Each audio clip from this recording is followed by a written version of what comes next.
पहला तो वो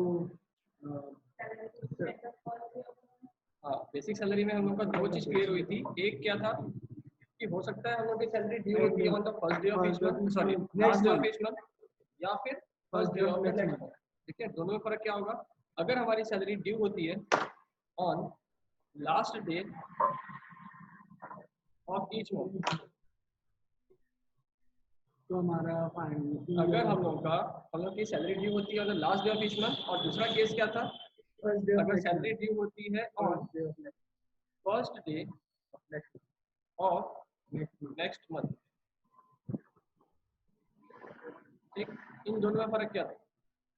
first day of next month में first last day of each month में क्या होता था कि हम लोगों की सैलरी शुरू होती है 1 अप्रैल सपोज 19 से, तो 31 मार्च 2020 पे खत्म होगी। लेकिन अगर हम लोग का ड्यू होता है on the first day of the next month, तो ऐसे कंडीशन पे हम लोग फर्स्ट मार्च कैलकुलेट करेंगे, एक एक मंथ पीछे कर लेंगे। फर्स्ट मार्च 19 से शुरू किया जाएगा और 29 फेब 2020 पे खत्म होगा। क्लियर है? बहुत इंपॉर्टेंट था। और हो सकता है हम लोग को सैलरी में ग्रेड दिया जाए, ग्रेड ग्रेड अच्छा ग्रेड, हाँ ग्रेड सैलरी। और क्या पढ़े थे? Grade salary. ग्रेड सैलरी क्या होता है? इसका एग्जांपल क्या था कि जैसे आपका सैलरी 2000 है, 50,000 से शुरू हो रही है आपकी सैलरी, ठीक है? हाँ 5,000 बढ़ेगी। कब तक बढ़ेगी? जब तक आपकी सैलरी 65 नहीं हो जाती। 65 होने के बाद आपकी सैलरी बढ़ेगी तो कितनी बढ़ेगी? 10,000 बढ़ेगी। ठीक है, ये हमारी ग्रेड सैलरी थी। और इनका कैलकुलेशन फिर इन्हीं ऊपर के ड्यू बेस को लिया जाएगा कि हमारी सैलरी ड्यू कब हो रही है, उनके बेस पे कैलकुलेट किया जाएगा। क्लियर है? ठीक, बस इतना ही था मेन बेसिक सैलरी के अंदर। बेसिक सैलरी के बाद सेकंड पॉइंट, बेसिक सैलरी के बाद सेकंड पॉइंट क्या था? बोनस था। बोनस में ऐसा कुछ ज़्यादा समझने की जरूरत है क्या? नहीं, बोनस सिंपल सी बात है, आपको कितने मंथ का बोनस दिया जा रहा है। Bonus as per the 2 month salary या bonus as per 3 month salary. तो अगर ऐसा बोला गया कि बोनस एज पर 2 मंथ सैलरी, तो 2 महीने की सैलरी ढूंढ लो, बेसिक सैलरी ढूंढ लो और उसको अप्लाई कर दो। ठीक है, बस इसमें और कुछ खास नहीं है। तीसरा था कमीशन। कमीशन कितने टाइप का था? 2 टाइप, एक पेज है और एक है टर्नओवर के पीछे। हाँ, कमीशन हमारे 2 टाइप के थे। एक कमीशन कैसा था? नॉर्मल कमीशन बोल सकते हैं जिसको। नॉर्मल कमीशन जो कि फिक्स होगा, आपको इतना अमाउंट दे दिया जाएगा, या फिर बोल सकते हैं जो कि टर्नओवर के ऊपर बेस्ड नहीं होगा। और दूसरा कौन सा होता है? Fixed percentage based on turnover. हमारा कोई कमीशन होगा जो कि किसके ऊपर बेस्ड होगा? कमीशन के ऊपर, सॉरी टर्नओवर के ऊपर बेस्ड होगा। वो कौन सा कमीशन होगा? तो कौन सा कमीशन होगा? कौन सा commission? Fixed percentage based on turnover. हाँ, सही बात। आगे नेक्स्ट, कमीशन के बाद क्या देखे थे? कमीशन के बाद क्या था? क्या था? अलाउंसेस। क्या नाम, नया क्या नाम निकालिए? अलाउंसेस। देखो अलाउंसेस में पहला क्या था? सबसे पहले तो था वो एक कॉमन इजी वाला पढ़ लेते हैं। पहला क्या था? एजुकेशन अलाउंसेस, है ना? सबसे पहला क्या? Education allowances. बताओ एजुकेशन अलाउंसेस में, अच्छा कोई भी अलाउंसेस है कि फर्गिसाइड से कैसे पता चलेगा? काइंड में रहा तो अगर पहले नाम लिखा है एजुकेशन के सामने अलाउंसेस लिखा है, दैट इज अलाउंसेस। और अलाउंसेस नहीं लिखा है तो फैसिलिटी है फर्गिसाइड से। ठीक है, तो एजुकेशन अलाउंसेस कितने रुपीस का एग्जेम्पशन मिलता था हमें? 100 रुपये का पर मंथ। एग्जेम्प्ट कितना होता है? रुपीज 100 पर मंथ और पर चाइल्ड। और फॉर कितने चिल्ड्रन? 2 चिल्ड्रन और 2 चिल्ड्रन। और क्या ऐसा कोई सिचुएशन है जिसमें हमें 3 चिल्ड्रन के ऊपर भी एग्जेम्पशन मिल सकता है? हाँ मिलता है ना। जैसे वो अगर सर अगर फर्स्ट टू ट्विंस है और जब सेकंड चाइल्ड नहीं मतलब हाँ सेकंड बार में अगर ट्विंस है तो हम लोग को 3 चिल्ड्रन का एग्जेम्पशन अलाउड होगा। ठीक है, नेक्स्ट एजुकेशन के बाद क्या? Hostel allowances. एजुकेशन के बाद क्या, हॉस्टल अलाउंसेस सेम एग्जाम्प्ट होगा लेकिन अमाउंट चेंज हो जाएगा, 300 rupees per per month per month child और पर चाइल्ड, और फॉर मैक्सिमम 2 चिल्ड्रन। ये भी सेम है, अगर सेकंड बार में ट्विंस होते हैं तो 3 लोगों का allowed. Third, education allowances, hostel allowances के बाद क्या था, मेडिकल, ट्रांसपोर्ट अलाउंसेस, क्या ट्रांसपोर्ट अलाउंसेस। तो ट्रांसपोर्ट अलाउंसेस 2 अलग अलग कैटेगरीज के थे।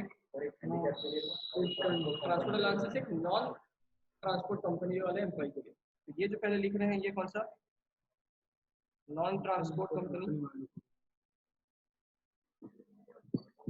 अगर आप ट्रांसपोर्ट कंपनी से बिलोंग नहीं करते हो तो आपका कैलकुलेशन कैसे किया जाएगा, तो ये वाला एग्जाम्पशन सिर्फ किसको मिलता है, ओनली मेडिकल अलाउड, एग्जाम्पशन है वो, एग्जाम्पशन ओनली अलाउड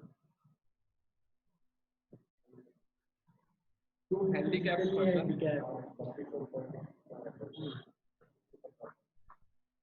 तो कितना मिलेगा, 3200 पर मंथ, कितना एग्जाम्पशन मिलेगा।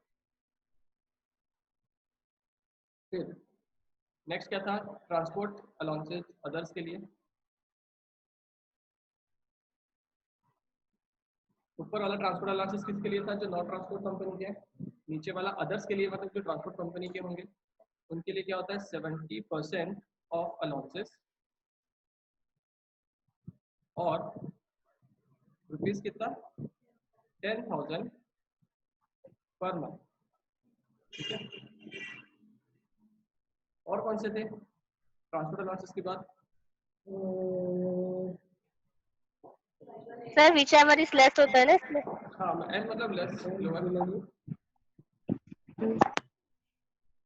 हाउस रेंट, एचआरए में क्या होता है, एग्जाम्पशन कितना होता है, एग्जाम्पशन इज इक्वल्स टू क्या होता है, lower of the following. Exemption क्या होता है, 3 ऑप्शन होते हैं हमारे पास, तीनों में सबसे छोटा जो होगा वो एग्जाम्पशन होगा। तो कौन से थे याद है,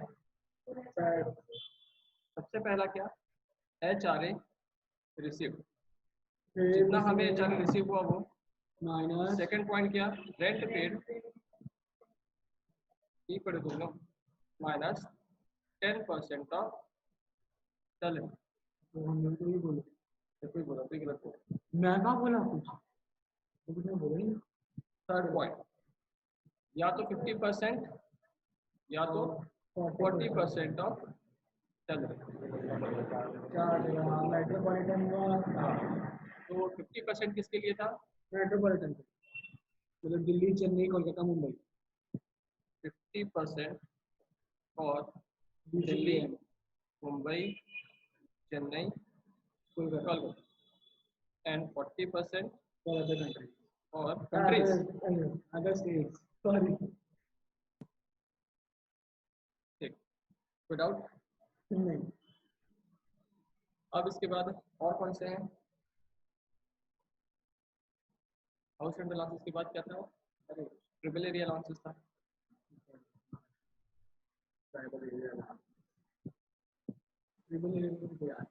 कितना याद है कि नहीं, ये कितना एग्जाम है हमारे लिए, ₹300। अगर कुछ नहीं बोला गया है तो हम ये अप्लाई करेंगे ना, ₹300 पर मंथ, पर ₹300 पर मंथ, ठीक है। आगे और क्या था, हाउस रेंट अलाउंसेस हो गए, ट्रिपल एरिया अलाउंसेस हो गया, हाँ अब शायद दूसरा टॉपिक आएगा ना सर, हाँ अभी तो पब्लिसिटी आएगा ना। एक लिख लेते हैं मेडिकल अलाउंसेस। मेडिकल अलाउंसेस क्या होते हैं, Fully taxable. Fully taxable medical allowances and tiffin area एक साथ लिख लेते हैं, टिफिन अलाउंसेस फुल्ली टैक्सेबल, ये क्या होंगे हमारे, फुल्ली टैक्सेबल, ऑलवेज इन और हॉस्टल अलाउंस भी है सर। हॉस्टल हो गया ऊपर, ओके ठीक। This in all cases, her cases में ये क्या होगा, फुल्ली टैक्सेबल होगा, फुल्ली एग्जेम्प्ट हो गए गवर्नमेंट वाला, फॉरेन वाला, फुल्ली एग्जाम्प्ट होते हैं कौन से फॉरेन अलायंसेस और एमपी एमएलए को जो मिलता है। फुल्ली एग्जाम्प्ट कैटेगरी वाइज है ना, गवर्नमेंट एम्प्लॉय के लिए फुल्ली एग्जाम्प्ट किसके लिए, गवर्नमेंट एम्प्लॉय के लिए ऑल फॉरेन अलाउंसेस। और दूसरा क्या था, एमएलए एमपीज और एमपीज के लिए ऑल अलाउंसेस।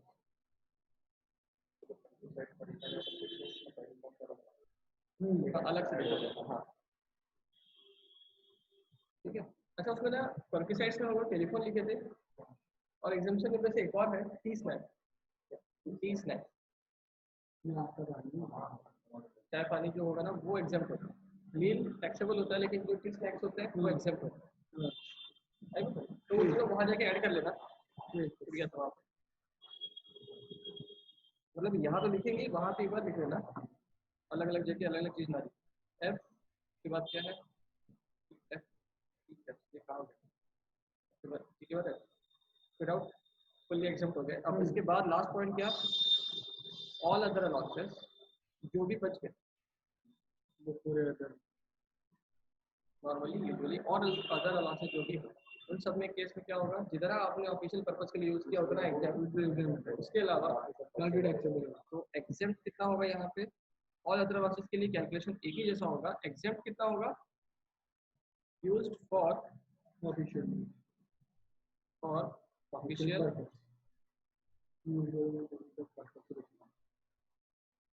पर्पस, और टैक्सेबल कितना होगा, बैलेंस अमाउंट। क्लियर है, इसका एग्जांपल लिख लेते क्या, क्लियर रहेगा।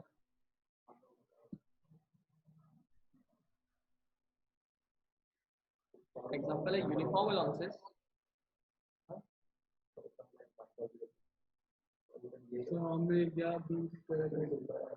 हाँ तो 70 यूनिफॉर्म अलाउंसेस रुपीज रिसीव्ड कितना हो रहा है, रिसीव्ड रुपीज कितना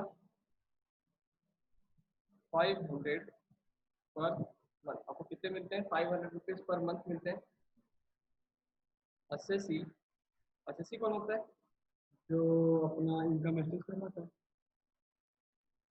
SSC utilises rupees 300 per month on his uniform. तो अपने यूनिफॉर्म पे कितना यूटिलाइज कर लेते हैं, 300 रुपीज पर मंथ। तो इसमें टैक्सेबल कितना होगा, एग्जाम कितना होगा, पहले निकाल लेते हैं एग्जाम कितना होगा, 200 टैक्सेबल।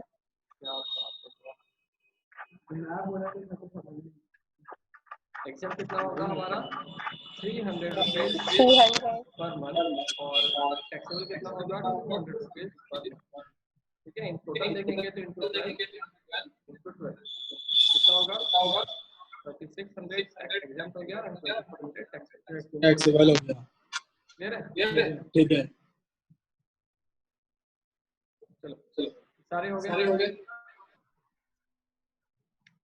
इसका सर्टिफिकेट आ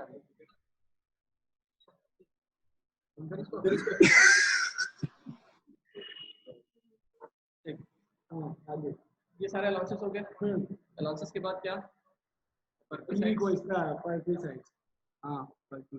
देखो वैसे तो और भी है कुछ कुछ शायद शुरू किया होगा तो, लेकिन अलाउंसेस इतने भी है, ये जितने पढ़ रहे हम लोग ये मोर देन सफिशिएंट है ना। फिर ऐसे तो है नहीं, लेकिन अगर है भी तो हम दूसरे जब सॉल्व करेंगे एक दो नए निकल सकते हैं, बट अदरवाइज ये ही बहुत ज़्यादा है। नेक्स्ट केस क्या है हमारे पास, कौन सा पॉइंट नंबर है, 4 से 50।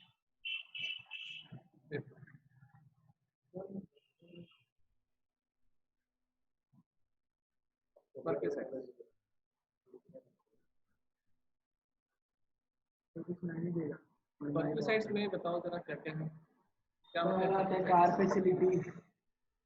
हाँ सबसे पहले आ जाते हैं कार फैसिलिटी, फिर आता है car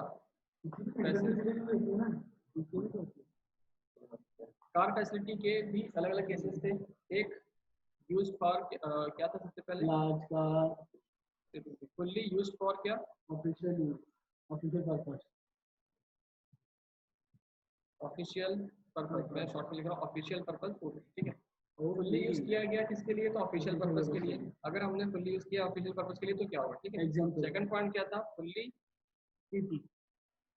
used for personal purpose, तो पी शॉर्ट में लिखते हैं।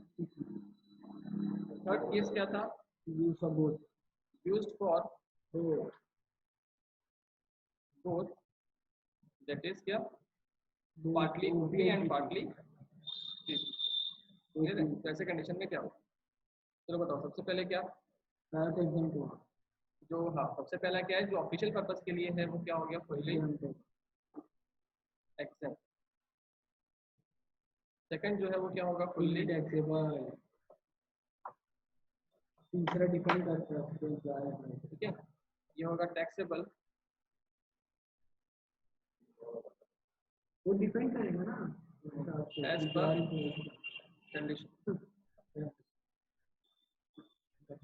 ठीक है। मैं कैलकुलेशन करना यहाँ नहीं बता रहा हूँ, ठीक है। क्या था वैसे, क्या क्या था वैसे, अगर फुल्ली टैक्सेबल है मतलब पर्सनल पर्पस के लिए यूज किया गया है तो कैसे कैलकुलेट करते हैं, कॉस्ट ऑफ कार का 10% और उस पर किए गए सारे खर्चे वो सब क्या हो गए, ऐड। देखो कंफ्यूज करने के लिए ऐसा भी कर सकते हैं कि दे दिया जाएगा बहुत सारे खर्चे, जिसमें से कुछ खर्चे ऑफिशियल के, ऑफिशियल पर्पस के हैं, तो वो खर्चे ऐड होंगे क्या, नहीं। हम लोग हमेशा और हमेशा कौन से एक्सपेंसेस को ऐड करने की बात करेंगे, पर्सनल एक्सपेंसेस। अब पर्सनल एक्सपेंसेस भी दो टाइप के होते हैं, मैं किसकी बात कर रहा हूँ, fully use for private purpose की बात कर रहा हूँ, ठीक है। तो खर्चे हो रहे हैं, देखो मान लो कि हम लोग को जो एक्सपेंसेस दिए हैं, ये मैं जो लिख रहा हूँ ना मिटा दूंगा, लिखना मत लिख लो। जो एक्सपेंसेस दिए है ना वो तीन टाइप के दिए हैं अपने क्वेश्चन में, तीन टाइप के एक्सपेंसेस। एक expenses paid by employer, paid by employee, ठीक है, फॉर ऑफिशियल पर्पस। और एक्सपेंसेस दिए हैं expenses paid by employer for personal purpose. और एक्सपेंसेस दिए हैं expenses paid by employee paid by employer for personal purpose, ठीक है। तो तुम लोग मुझे बताओ, पहला वाला, दूसरा वाला, तीसरा वाला, तीन टाइप के कॉस्ट जो दिए, तीन टाइप के एक्सपेंसेस जो दिए, इन तीनों में से सेकंड पॉइंट में मतलब fully use for personal purpose में कौन से जुड़ेंगे, कौन सा एक्सपेंसेस जुड़ा जाएगा। मतलब क्या करते हैं हम लोग, कॉस्ट ऑफ कार का 10% लिया जाता है, उसमें एक्सपेंसेस जोड़ते हैं। हाँ, तो इसमें से तीनों में से कौन से एक्सपेंसेस जुड़ेंगे, तीनों टाइप के जुड़ेंगे, तो तीनों में से कोई एक जुड़ेगा कि दो जुड़ेंगे कि कौन से जुड़ेंगे, जल्दी। सेकंड वाला लिखा है पेड एम्प्लॉयर, मतलब paid by employer for personal purpose. नहीं सर, सेकंड वाला, पहला वाला दूसरा वाला तो प्रॉब्लम, सेकंड वाला सर, सर सेकंड। मैं ये बोल रहा हूँ, इसमें आप बोल रहे हैं paid employee for private purpose, तो एम्प्लॉय प्राइवेट पर्पस के लिए कर रहे हैं ना, तो उसको तो क्या बोलते हैं, उसको अपने लार्ज का और स्मॉल का डिफाइन करते हैं, वो मैं तो वही बोला चलना पड़ेगा। सॉरी बोल रहे हैं आप पढ़े नहीं है घर पे, हम पढ़े हैं, फिर अपन आगे पढ़े, हम पढ़े हैं, मतलब नहीं है सारा। ये कौन से पर्पस के लिए है, पर्सनल पर्पस के लिए। तो फर्स्ट वाला पॉइंट क्या था कि ऑफिशियल पर्पस के लिए दिया गया है, तो वैसे ही ऑफिस का वो हमारा कोई बेनिफिट नहीं है, वो टैक्सेबल नहीं होगा। थर्ड पॉइंट जो है वो हमने खुद ही पे किया है, वो भी हमारा कोई बेनिफिट नहीं है, वो भी ऐड नहीं होगा। लेकिन सेकंड पॉइंट क्या है, एम्प्लॉयर पे कर रहा है और हमारे पर्सनल पर्पस के लिए कर रहा है। हमारे घर का पर्पस है तो हमें पे करना चाहिए था, लेकिन हमारा एम्प्लॉयर पे कर रहा है, that is benefit for us. तो क्योंकि ये बेनिफिट है हमारे लिए तो ये ऐड किया जाएगा, क्लियर है क्या। तो इंक्लूडेड इंडिया सेकंड। हाँ टू, चलो बताओ अब कार के बाद और क्या था, रेंट फ्री हाउस, हाँ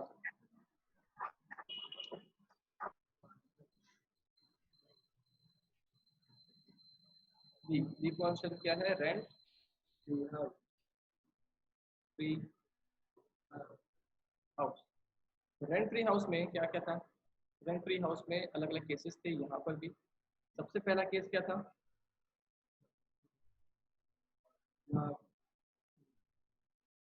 नहीं यार, अगर वो गवर्नमेंट गवर्नमेंट एम्प्लॉय है तो, एम्प्लॉय। ठीक है, rent free house to government तो वो गवर्नमेंट कंडीशन के ऊपर होगा ना। अगर वो गवर्नमेंट एम्प्लॉय है तो क्या, और दूसरा क्या, अगर वो नॉन गवर्नमेंट एम्प्लॉय है तो क्या? हाँ, ठीक है,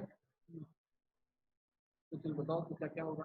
अगर वो गवर्नमेंट एम्प्लॉय है, अगर वो गवर्नमेंट एम्प्लॉय है तो टैक्सेबल टैक्सेबल होगा as per as per rule of. Government rules, ठीक है। एट दैट टाइम, जिस समय की बात हो रही होगी उस समय में जो गवर्नमेंट रूल हो रहा होगा उस बेसिस पे हमें कैलकुलेट करना होगा। अगर नॉन गवर्नमेंट एम्प्लॉय की बात करेंगे तो इसके अंदर फिर दो केसेस आ जाते हैं, ठीक है। क्या? Employer is owner of the house,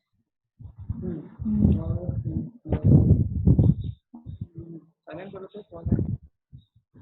employer is owner of the house. अगर एम्प्लॉयर हाउस का ओनर है तो ऐसे कंडीशन पे हम लोग पॉपुलेशन के ऊपर बेस्ड होते थे, ठीक है। तो पॉपुलेशन 10 लाख में पॉपुलेशन के ऊपर बेस्ड होंगे, तो पॉपुलेशन के होते क्या क्या कैटेगरीज हैं? और 20 लाख में 15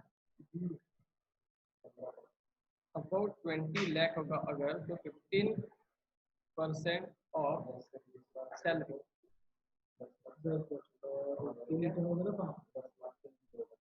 और लेकिन अगर 20 लाख से नीचे हुआ तो क्या है ना, तो 10 लाख से 20 लाख के बीच अगर होता है तो 10% of salary,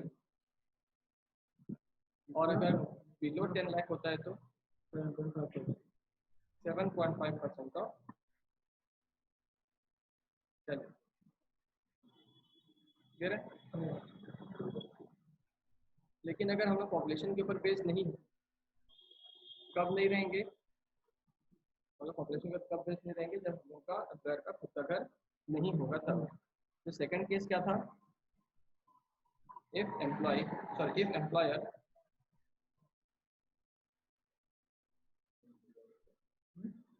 to house on rent, अगर एम्प्लॉयर खुद उस घर को रेंट पे लिया होगा एंड देन हमें प्रोवाइड कर रहे होंगे, तो ऐसे कंडीशन पे हमारा कैलकुलेशन किसके ऊपर बेस्ड होगा? ऑब्वियसली फॉर्म कंपनी क्या है, रेंट पे कर रही है। जब कंपनी रेंट पे कर रही है, रेंट पे ली है, तो रेंट पे बेस्ड होगा। तो हमारा कैलकुलेशन में क्या आएगा? रेंट पेड और 10% ऑफ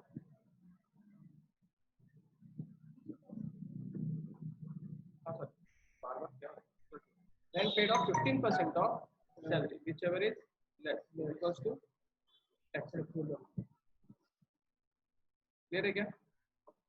तो रेंट पेड और 15% ऑफ सैलरी, जो छोटा होगा वो क्या होगा? टैक्सेबल होगा। और इन सारे कंडीशंस में जो निकलेगा, चाहे वो 15% आएगा, या फिर वो 10% आएगा ऊपर वाला, या फिर वो 7.5% आएगा, और या फिर ये अभी वाला आंसर आएगा, इन सारे केसेस में जो भी निकलेगा उसे क्या बोला जाएगा? क्या बोला जाएगा पता है? अनफर्निश्ड हाउस, ठीक है। ये जो निकला हमारा क्या निकलेगा? वैल्यू ऑफ अनफर्निश्ड हाउस, ठीक। तो पहले हम लोग का निकलता है value of unfurnished house.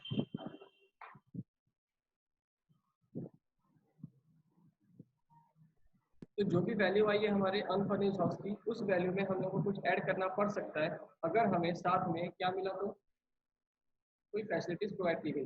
Facilities जैसे रेफ्रिजरेटर मिल गया, फर्नीचर मिल गए, एसी मिल गया, टीवी मिल गया, कुछ भी चीज़ मिल सकती है हमें।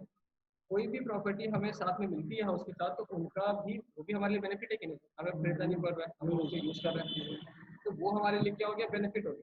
तो वो बेनिफिट कितना होगा? तो बेनिफिट होगा तो कंडीशंस के ऊपर बेस्ड होगा। एक क्या, कंपनी का खुद का हो भी सकता है और नहीं भी हो सकता है। अगर कंपनी का खुद का था, ठीक है, तो उससे कंडीशन में क्या होगा? तो कॉस्ट ऑफ फैसिलिटी का कितना परसेंट, 10%। जो वैल्यू आएगा वो ऐड कर देंगे। लेकिन हो सकता है कि कंपनी का खुद का खरीदा हुआ ना हो, कंपनी उसे खुद रेंट पे ले रही होगी।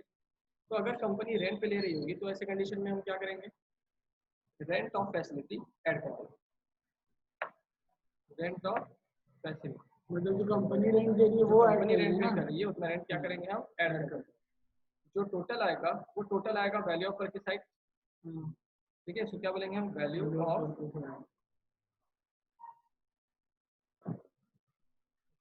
परचेज। और लास्ट में कुछ चीज माइनस भी करते हैं, क्या, रिकवर्ड फ्रॉम एम्प्लॉय। हो सकता है एम्प्लॉयर इन सारी चीजों का कुछ अमाउंट हमारे एम्प्लॉय के ऊपर चार्ज कर रहा होगा। तो जितना चार्ज किया जा रहा है वो अमाउंट क्या करेंगे हम, माइनस कर देंगे। जो बच जाएगा वो फाइनली नेट टैक्सेबल परचेज देगा।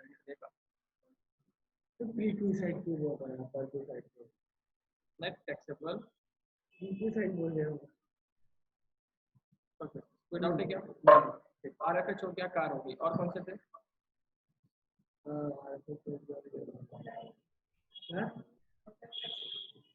होटल होटल 15 दिन वाला। ठीक ठीक।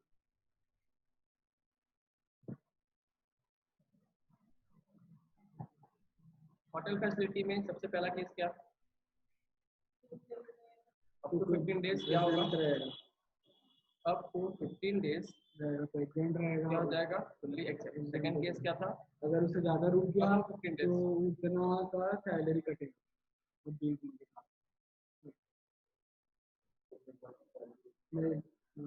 एग्जाम रहेगा।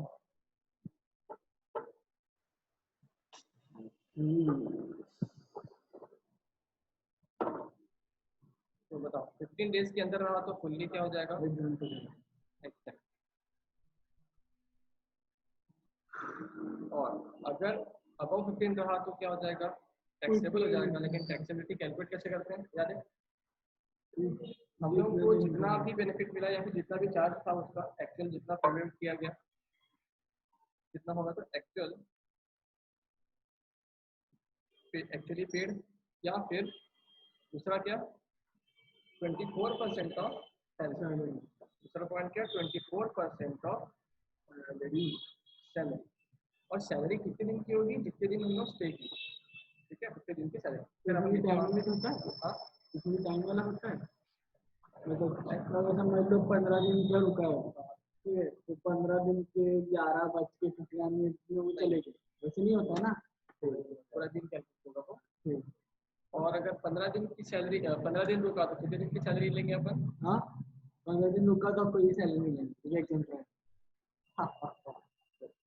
दो बार गलती करने के बाद हो जाए अच्छे समय के बाद। तो होटल फैसिलिटी भी हो गया, और कौन सी फैसिलिटी थी, याद है क्या? Educational sir, educational facility. Educational facility में क्या होता है, ये तो सिंपल था, 1000 रुपीज पर मंथ पर चाइल्ड, ये एग्जाम्प्ट होगा। बट इफ एक्सीड्स, तो भी उसमें लिमिट नहीं लगा सकते, अच्छा क्या? बट हाँ, इफ एक्सीड्स रुपीज कितना 1000 पर मंथ तो क्या हो जाएगा, फुल्ली टैक्सेबल। ठीक है, मतलब 1000 का एग्जेम्पशन नहीं मिलेगा। ठीक है, 1001 रुपये भी हो गए तो पूरा का पूरा टैक्सेबल होगा। क्लियर है? हाँ, नेक्स्ट 1050 मेडिकल फैसिलिटी। मेडिकल, लगेगा ना, 1050%। मेडिकल फैसिलिटी में क्या होता है, देखो इसको लिखेंगे नहीं यार, बहुत बड़ा ही। मेडिकल फैसिलिटी में एक क्या था, अगर हम लोग अपने एम्प्लॉयर के हॉस्पिटल में ट्रीट कराते हैं, एम्प्लॉयर्स हॉस्पिटल है, एम्प्लॉयर के हॉस्पिटल में है तो फुल्ली एक्सेप्ट। ठीक, दूसरा क्या था, गवर्नमेंट हॉस्पिटल में कराते हैं तो क्या होगा, तो भी वो फुल्ली एग्जाम्प्ट होगा। अगर हम लोग ऐसे हॉस्पिटल में कराते हैं जिसको अप्रूव किया गया है किसने, इनकम टैक्स से इंक्लूड किया गया है, वो भी example. Hospital approved by CCIT,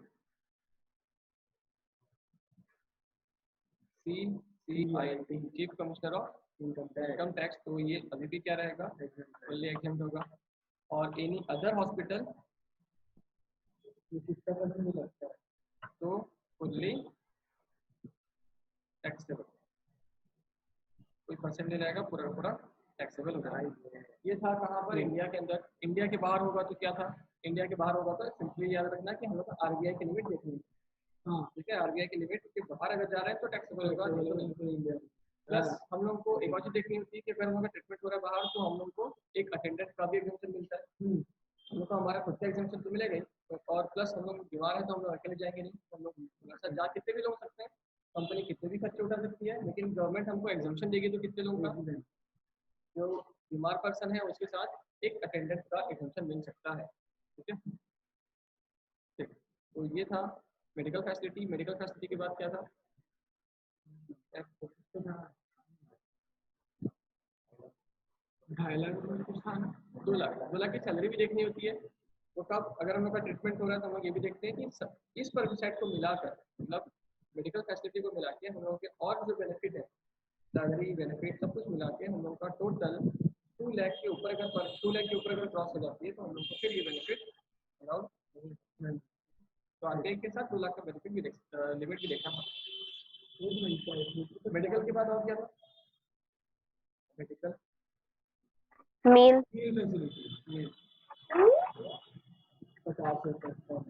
meal facility में कितना एग्जाम होता है, ₹50 पर meal is equal to exam.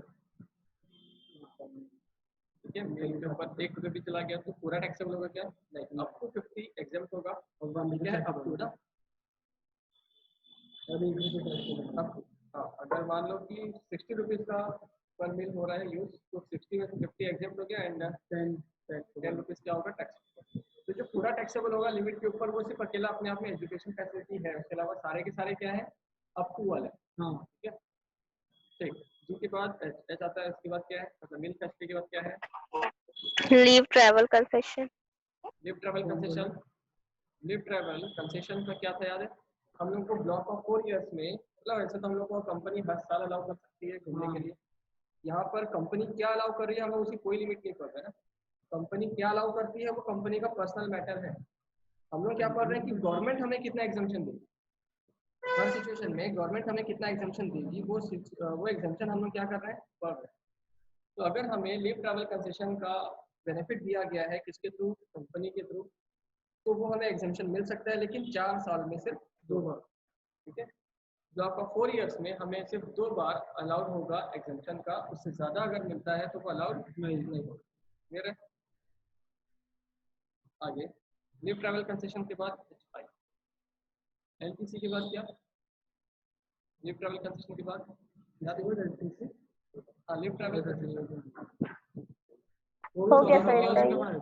इतना ही है क्या, ये तो पढ़ा है कि sir 2 exemption in block of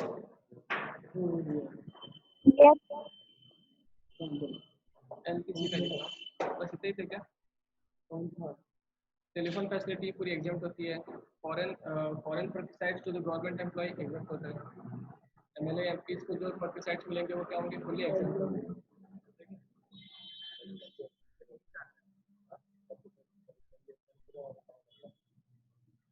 telephone और अभी हाँ टी स्नैक वाला याद से लिख लेना कि फुल्ली एग्जाम्प्ट लिखूंगे यहाँ पर, फुल्ली एग्जाम्प्ट कौन से होते हैं,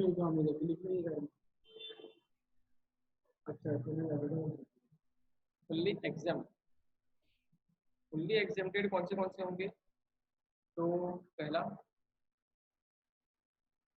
कौन सा, हाँ फुल्ली एग्जाम में कौन सा है, फॉरेन, फॉरेन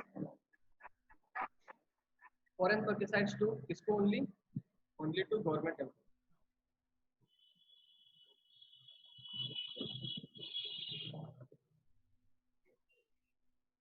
ठीक है, और क्या था, एमएलए एमपी को मिलने वाला, और तीसरा क्या है टी स्नैक्स, और चौथा क्या है टेलीफोन। टेलीफोन। बस खत्म हो रही है।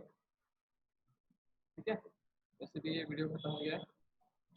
नेक्स्ट देखो आरपीएफ, ठीक है, फिर यूआरपीएफ का लिख लेते हैं। पहले आरपीएफ का लिख लेते हैं सीधा। आरपीएफ क्या होता है? टैक्सेबल होगा कि एग्जेम्प्ट होगा? आरपीएफ टैक्सेबल होता है कि एग्जेम्प्ट होता है?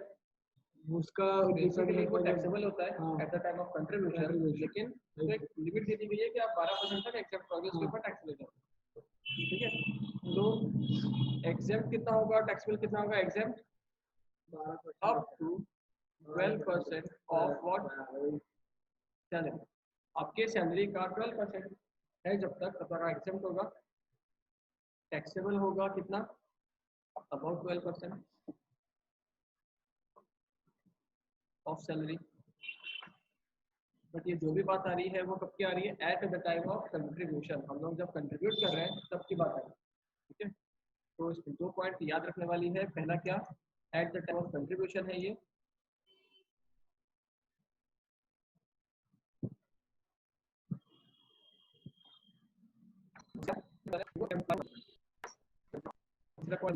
कंट्रीब्यूशन होता है वो क्या होता है? फुल्ली। रीजन तो सर आ रहा है कि अगर हम लोगों ने अपने जेब से कुछ पे किया है तो वो हमारा बेनिफिट है क्या? वो तो हमारी सैलरी तो ऑलरेडी टैक्सेबल हो रही है ना।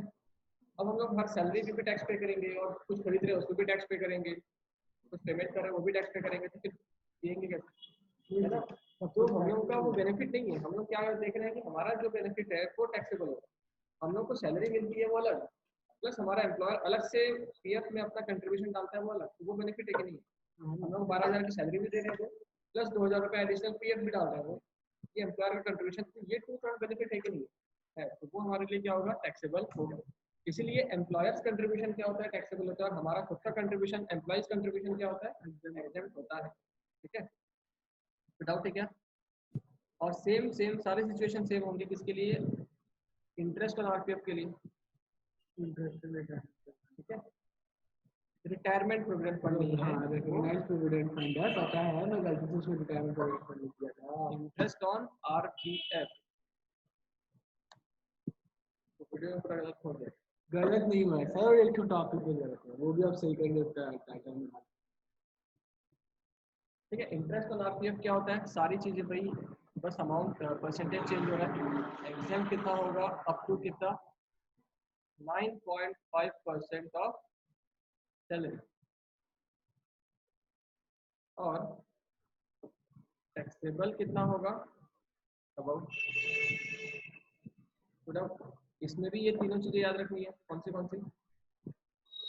सुनते जाओ। पहला क्या? पहला कौन सा क्या याद रखना है हमें? ये कंट्रीब्यूशन के समय की बात हो रही है, eight the time of contribution.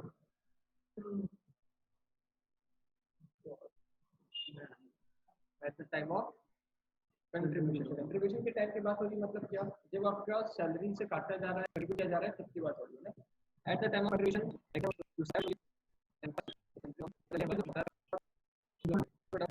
अब इन दोनों का हिंट पॉइंट नंबर 6 और point number 7 at time of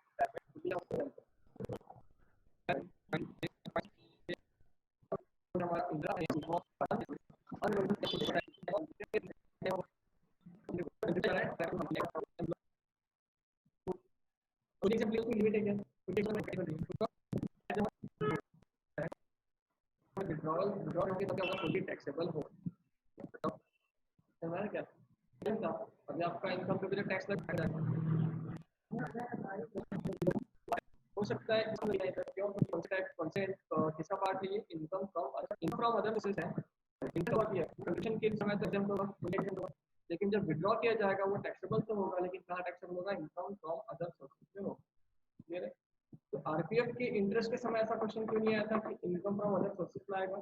क्योंकि वो basically exempt, interest on recognised provident fund वो बेसिकली क्या था? एग्जाम्प्ट था, क्योंकि कंट्रीब्यूशन के समय में टैक्स लग चुका है, ठीक है। इसलिए विड्रॉवल के समय एग्जाम्प्ट हो गया था, और उसके लिए तो कोई पिक्चर आया नहीं कि वो कहाँ टैक्सेबल होगा, सैलरी में होगा या फिर अदर सोर्सेज में। यहाँ पर ऐसा दिख रहा है इंटरेस्ट ऑन यूआरपीएफ अब अलग से मिल रहा है हमें, और टैक्सेबल भी होगा, लेकिन कौन से हेड में होगा? कौन से हेड में होगा? इनकम फ्रॉम अदर सोर्सेज में होगा। क्या लिख देता हूँ? एट द टाइम ऑफ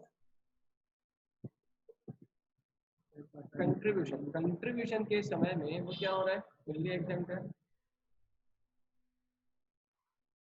ना। At the time of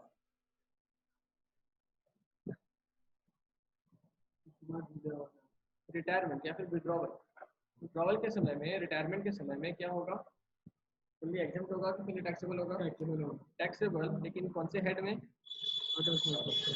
taxable in income from other sources, ठीक है, income from other sources, short में क्या बोलते हैं, IFOS, क्लियर है क्या, IFOS, income from other sources, clear है। ये था किसके ऊपर, RPF, URPF और इंटरेस्ट देयर, क्लियर है। और क्या पॉइंट है,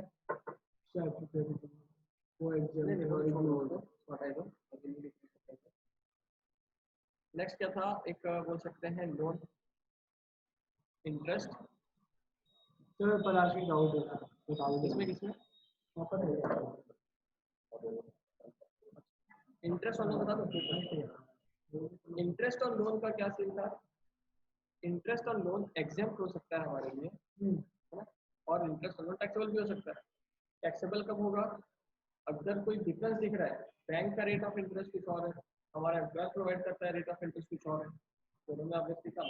अगर हमारा रेट ऑफ इंटरेस्ट ज़्यादा होगा, एम्प्लॉयर हमें ज़्यादा चार्ज कर रहा है, तो हम लोग ऐसे जगह से लोन लेंगे क्या, नहीं। अगर हमको बैंक से लोन मिल रहा है 10% में और हम लोग का एम्प्लॉयर बोलता है कि मैं 12% रेट पे दूंगा, तो हम लेंगे क्या वहाँ से, नहीं लेंगे, हम बैंक से ले लेंगे। तो ऐसा उल्टा तो होगा नहीं।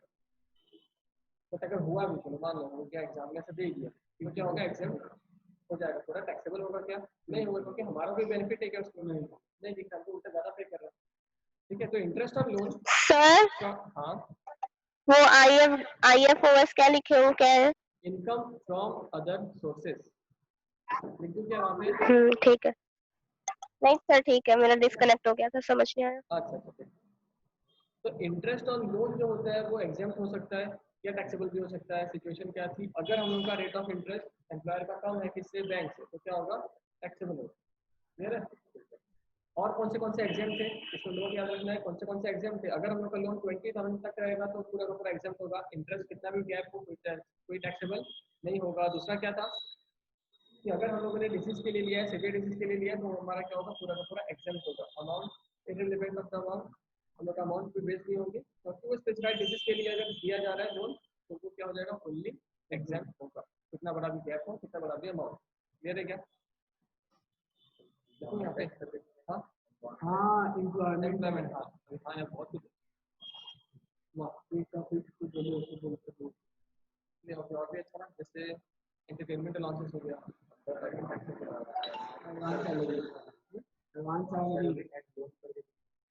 एडवांस सैलरी और एडवांस अगेंस्ट सैलरी, नहीं लोन तो नहीं बताया ना, एडवांस सैलरी अलग होता है, एडवांस अगेंस्ट सैलरी अलग होता अगेन की है, अगेंस्ट सैलरी, तो वही लिख लेते हैं अभी, बाद में भूल जाए, एडवांस सैलरी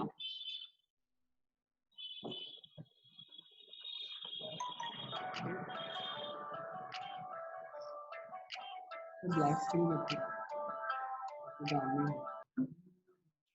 क्या था ये, एडवांस सैलरी इज क्या, टैक्सेबल, एडवांस सैलरी क्या होती है, टैक्सेबल होती है, बट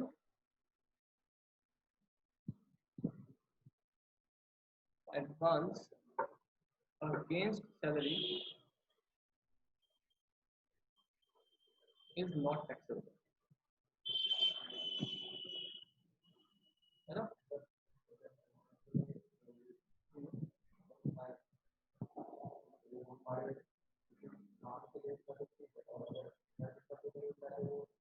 नहीं कुछ भी हो, आपने एडवांस सैलरी ले ली तो टैक्सेबल हो जाएगा। अब किस पर्पस किसी के लिए भी, आपको सैलरी देखो, कंपनी आपको सैलरी देती, आज देती कल देती, कभी भी दे रही है आपको, टैक्सेबल तो हो गई। आप फिर आप किस पर्पस के लिए दे रहे हो, सैलरी पूछा जाता है। एडवांस सैलरी को टैक्सेबल होती है क्योंकि हम पहले से याद है, सैलरी के केस में ड्यू और रिसीव्ड व्हिचएवर इज अर्लियर, उसी समय टैक्सेबल हो जाएगा। आप अगले साल की सैलरी अभी ले लो, अभी टैक्सेबल हो जाएगा। हाँ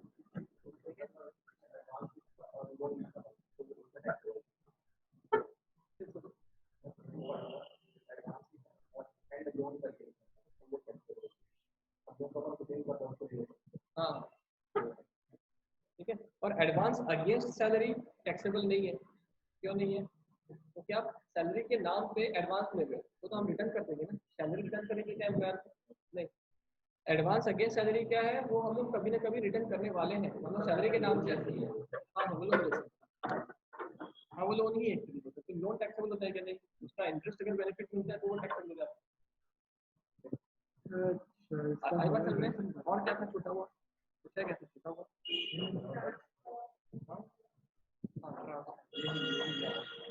नेक्स्ट है ट्रांसफर ऑफ मूवेबल एसेट्स। तो इसमें ज़्यादा कुछ खास नहीं देखते, इसमें बस अपन परसेंटेज याद करते हैं। क्या परसेंटेज थे यार इसके किसके लिए? कुछ एसेट थे जिनके ऊपर 50% चार्ज होता है, किसी के ऊपर 20% चार्ज होता है, किसी पे 10%। नहीं, कंप्यूटर के ऊपर 50%, कार के ऊपर 20% और अदर में 10%। कंप्यूटर के ऊपर 50%। हाँ और कौन सा? WDV। देखो ये सिंपल सी बात है, कंप्यूटर ऐसी चीज है जिसकी टेक्नोलॉजी बहुत ज्यादा रैपिडली चेंज होती है, बहुत ज़्यादा। तो उसको डेप्रिशिएट कर दो 50% तो 2 साल में उसकी वैल्यू खत्म है। ये तो WDV है, 2 साल में ही खत्म होगा, बट फिर भी बहुत ज्यादा चेंज होता है, इसीलिए कंप्यूटर का 50% है। कार का कितना? 20% है और WDV बेस पे होता है। हाँ। और इनके अलावा जितने भी बच गए अदर्स के केस में कितना होगा? 10%, वो भी 10% SLM। और ये कौन सा होगा? SLM बेस पे। मेरे घर WDV कैलकुलेट करेंगे और उसके बेस पे बेनिफिट देखेंगे एंड देन टैक्सेबल होगा। बताओ और कुछ बचेगा? नहीं, और भी कुछ है बता दो। 13 सर वो फुल फॉर्म बताओ ना उसका, किसका? ये WDV और SLM का। अच्छा चलो मैं गिफ्ट लिख लेता हूँ फिर इसको एक्सप्लेन करता हूँ। गिफ्ट वाले केस में क्या था, गिफ्ट हो सकता है कैश में मिले, गिफ्ट इन कैश अगर होगा तो वो क्या होगा? Fully taxable. तो गिफ्टिंग का आएगा तो 5,000 का एक वो अप टू 500। और अगर गिफ्ट इन काइंड है अगर तो 5,000 एग्जेम्प्ट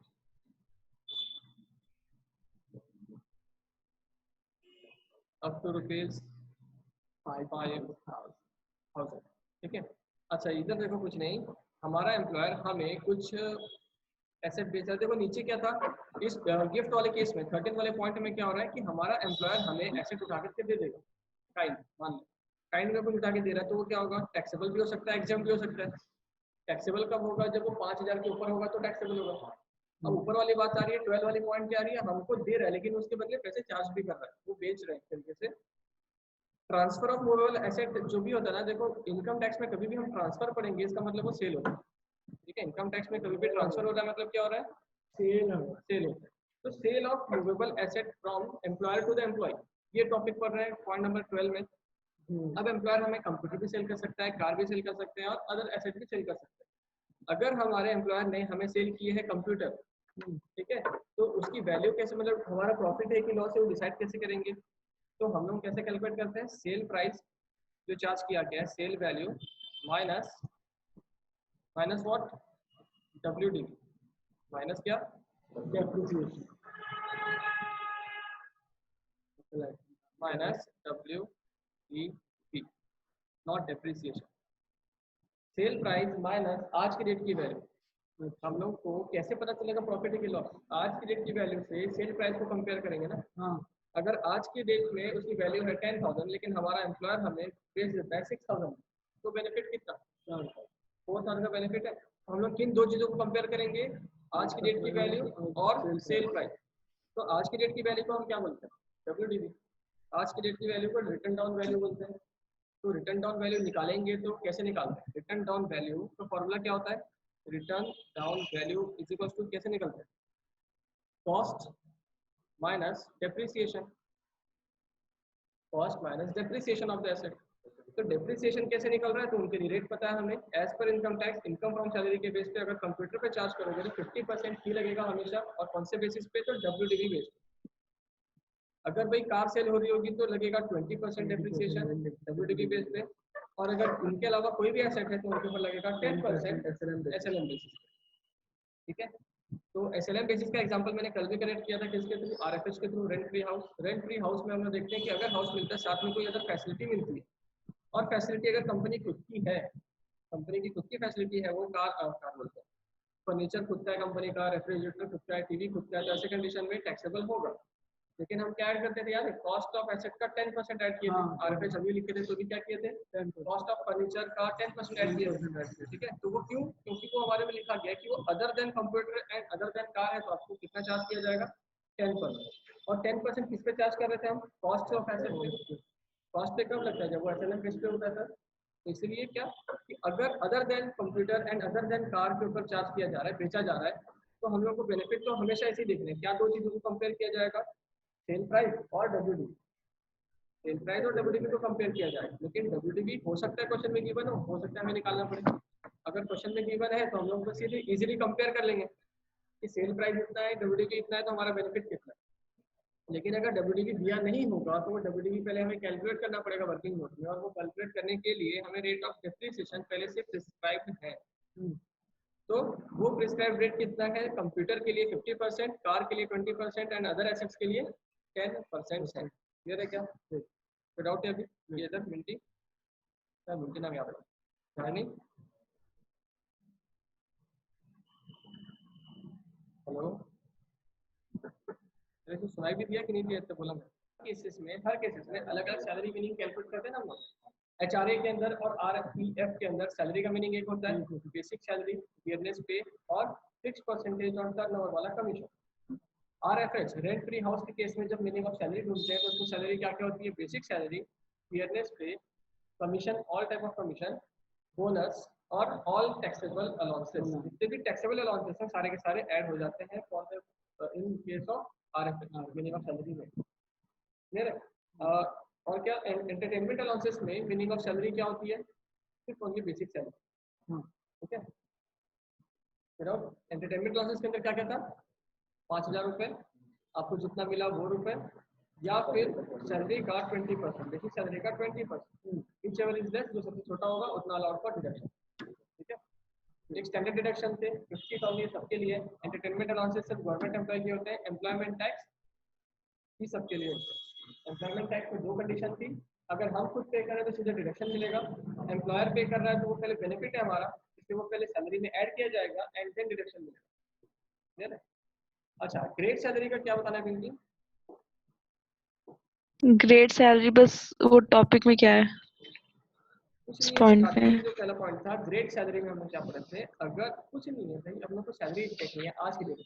ग्रेड सैलरी कब दिया जाएगा, जब हमें हमारा क्वेश्चन चाहता है कि आप अपनी सैलरी खुद डिसाइड करो कि आपकी आज की डेट में सैलरी कितनी है।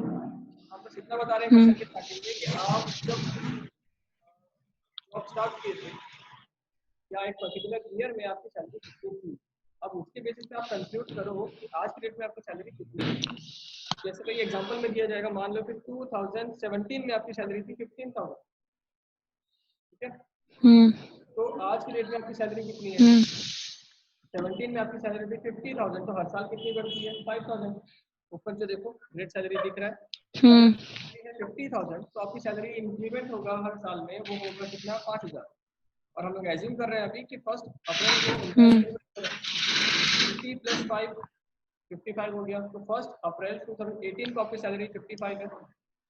फिर 1 अप्रैल 2019 में आपकी सैलरी कितनी हो जाएगी, 50,000, 55,000 अभी भी बढ़ रहा है तो 60 हो जाएगा। तो जब तक 65 नहीं पहुंच जाता आपकी सैलरी 5,000 से बढ़ रही है, 65 के बाद आपकी सैलरी बढ़ेगी 10,000 रुपये। ये उनकी ग्रेड का मतलब है। तो ग्रेड सैलरी कब दिया जाएगा, ऐसे क्वेश्चन में दिया जाएगा जब क्वेश्चन डिमांड करता है कि आप अपनी सैलरी आज की डेट में खुद कैलकुलेट करो कितनी होनी चाहिए थी। ठीक है, और फाइनली उसके लिए बेस लेना है ऊपर का, कौन सी डेट पे हो रहा है, लास्ट डे ऑफ इस मंथ हो रहा है या फर्स्ट डे ऑफ इस मंथ पे हो रहा है। अब इनके 2-4 क्वेश्चन जब सॉल्व करेंगे तब ज्यादा अच्छे से क्लियर होगा, लेकिन तब तक के लिए तो बस इतना याद रखो। ग्रेड सैलरी कब आता है, ऐसे सिचुएशन में आता है जब हमें हमारी सैलरी आज के डेट में कितनी है वो कैलकुलेट करना पड़ेगा। मोस्ट ऑफ द केसेस हमारे क्वेश्चन में सैलरी दी होगी कि आपकी सैलरी कितनी है, बस हमें कैलकुलेट करना है, पुट करना है फॉर्मेट में, सॉल्व करना है। कुछ क्वेश्चन ऐसे हैं जिसमें हमें अपनी सैलरी कैलकुलेट करना है, बेसिक सैलरी कैलकुलेट करना है कि आज की डेट में सैलरी है कितनी। क्लियर है दोनों का। हाँ, और कोई डाउट, किसी को कोई डाउट?